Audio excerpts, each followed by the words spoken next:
Our next story from Grimm Fairy Tales is The 12 Brothers. Once upon a time, there was a king and a queen who lived happily and ruled the kingdom well. They had 12 children, and every single one of them was a boy. One day, the king said to his wife, "You're carrying our 13th child in your womb. If she turns out to be a girl, then the other 12 must die. I want her to inherit the kingdom and all my wealth." And to show her that he meant it, he had 12 coffins made, each one filled with wood shavings, and at the head of each one there was a feather pillow and a folding shroud. He had them put in a locked room and gave the key to the queen. "Tell no one about this," he said. The mother sat weeping all day until her younger son, who was called Benjamin, after the boy in the Bible, asked, "Mother, why are you so sad?" "My dear child," she said, "I cannot tell you." But he wasn't satisfied with that answer. He gave her no peace until she unlocked the room and showed him 12 coffins all in a row, and the wood shavings and the pillows and the folded shrouds. Weeping as she spoke, she said, "My sweet Benjamin, these coffins are for you and your brothers. If this child I'm expecting is a girl, you will all be killed and buried in them." Benjamin hugged her and said, "Don't cry, mother. We'll run away and look after ourselves." "Yes," she said, "that's a good idea. Go out into the forest and find the highest tree you can. Keep watch on the castle tower. If I give birth to a little boy, I will raise a white flag. But if it's a girl, I will raise a red one. And then you should escape as fast as you can. May God protect you. I'll get up every night and pray for all of you. In winter, I'll pray that you always have fire to warm yourselves at. And in summer, I'll pray that you won't be oppressed by the heat." When she had given them her blessing, the 12 brothers went into the forest. They took turns to keep watch from a lofty oak tree, and after 11 days had passed and it was Benjamin's turn, he saw the flutter of a flag being raised. But it wasn't a white flag, it was a red one. He scrambled down the tree and told his brothers. They were furious. "Why should we suffer for the sake of a girl?" they said. "We must take revenge for this.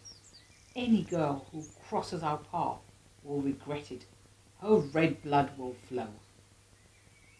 They set off deeper into the forest, and in the deepest, darkest heart of it, they found a little cottage. Sitting outside with a suitcase packed was an old woman. "Here you are at last," she said. "I've kept the cottage clean and warm for you. I've planted 12 lilies here on the outside window. As long as those lilies bloom, you will be safe. Now I must be going." And she picked up her suitcase and disappeared down a dark path before they could say a word. "Well, let's live here," they said. "It looks comfortable enough. And she did say it was intended for us. Benjamin, you're the youngest and weakest, so you can stay at home and keep house. The rest of us will hunt for food." So the other older brothers went out into the forest every day and shot rabbits, deer, birds, whatever they could eat. They took it home to Benjamin, who cooked it and laid it on the table for them. They spent 10 years in the little cottage where they were safe, and time passed quickly. Meanwhile, the little daughter was growing. She turned out to have a kindly heart, a beautiful face, and a golden star on her forehead. One day, when all the laundry had been done at the palace, she saw 12 linen shirts on a line, each one slightly smaller than the next. And she said to her mother, "Whose are those shirts, mother? They are far too small for father." The queen answered with a heavy heart, They belong to your brothers, my dear. I didn't know I had 12 brothers, said the girl. Where are they?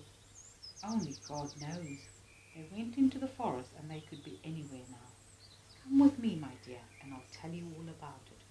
She took the girl to the locked room, showed her the 12 coffins with the wood shavings and the pillows and the shrouds, and she explained, these coffins were made for your brothers, but they ran away before you were born, and she told her how everything had happened.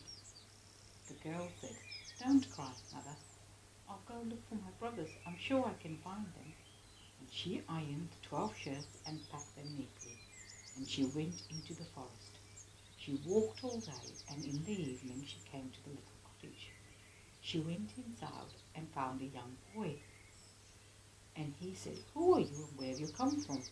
He knew she was a princess because of a fine dress, but he was astonished at how beautiful she was and the golden star on her forehead. I am a princess, she said, and I'm looking for my 12 brothers.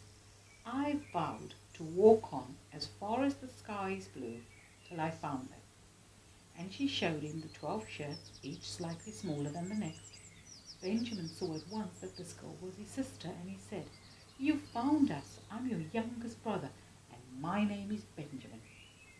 She wept for joy, and so did he, and they kissed and embraced lovingly. But then he remembered what his brothers had vowed, and said, sister dear, I have to warn you. My brothers have sworn that every girl they meet must die, since it was because of a girl that we had to leave our kingdom. She said, I'll willingly give up my life if I can free my brothers from their exile. No, you shan't die. I won't let it happen. Sit under this tub till our brothers come home, and I'll make it all right. So she did. When they came home from hunting at nightfall, they sat down to eat and said to Benjamin, any news? Don't you know, he said. Know what? You've been in the forest all day long, and I've been at home, and yet I know more than you do. Know what? Tell us. I'll tell you, he said, as long as you promise that the next girl you meet shall not be killed. By this time they were all curious, that they all cried, yes, yes, we'll be merciful, just tell us. Then he said, here is our sister, and lifted the tub. The princess came out in her royal clothes, looking so lovely, with a golden star on her forehead, and everything about her was delicate and fine and perfect. They all wept with joy and embraced and kissed her, and they loved her at once. From then on she stayed at home with Benjamin and helped with the housework. The 11 older brothers went into the forest every day and shot game, deer, pigeons and wild boar. And the sister and Benjamin prepared it all for the table. They gathered wood for the fire, herbs for the pot, so supper was always ready as soon as the others came home. They kept the house in order, swept the floors and made the bed, and the sister always did the washing and hung up their shirts, each one slightly smaller than the next to dry in the sunshine. One day they had prepared a fine meal, and they were all sitting down to eat, when the sister thought that some parsley would taste very good sprinkled over the stew. So she went outside and gathered a bunch from the little herb garden, and then she saw 12 fine lilies growing by the window, and she thought she would please the brothers by bringing them in to decorate the table. But the moment she cut the lilies, the cottage disappeared. The 12 brothers were changed into 12 ravens that flew away over the trees with a dismal cry and vanished. The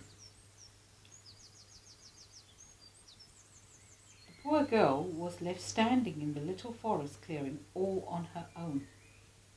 She looked around in dismay and saw an old woman standing close by. "My child, what have you done?" said the old woman. "Now your brothers have been changed into 12 ravens, and there's no way of changing them back." "No way at all," said the girl, trembling. "Well, there is one way," said the old woman, "but it's so difficult no one could ever do it." Tell me please," said the girl. "Well, you must remain silent for 7 whole years, neither speaking nor laughing. Even if you speak a single word, even if it's in the very last minute of the very last day of the very last year, it will all be for nothing, and all your brothers will be killed by that single word. The old woman hurried down off a dark path before the girl could say another word. But she said in her heart, I can do it. I know I can do it. I'll redeem my brothers. See if I don't. She chose a tall tree and climbed up among the high branches, where she sat spinning some thread, thinking, don't speak, don't laugh. Now it happened that sometimes a king came hunting in that part of the forest. The king had a favourite greyhound, and as they were making their way along a path, the hound suddenly ran to a tree and started barking and jumping at it. The king followed and saw the princess with a golden star on her forehead, but he was so struck by her beauty that he fell in love at once. He called up and asked if she could be his wife. She didn't say a word, but she nodded, and he knew that she understood. He climbed up the tree to help her down, put her on his horse, and they went home together. The wedding was celebrated with great joy and festivity, but people remarked on the bride's strange silence. Not only did she not speak, she did not laugh either. However, the marriage was a happy one, but after they spent some years together, the king's mother began to speak evil of the young queen. She would say to the king, that wretch you brought home with you, she's no better than a common beggar. Who can tell the wicked things she's thinking of? And she might be a mute, but any decent person can laugh from time to time. Anyone who doesn't laugh has something on their conscience. You can be sure of that. At first the king did not want to listen to that sort of talk, but as time went by, the old woman kept on and on, inventing all kinds of evil things to accuse the young king of. And finally the king thought that she must be right.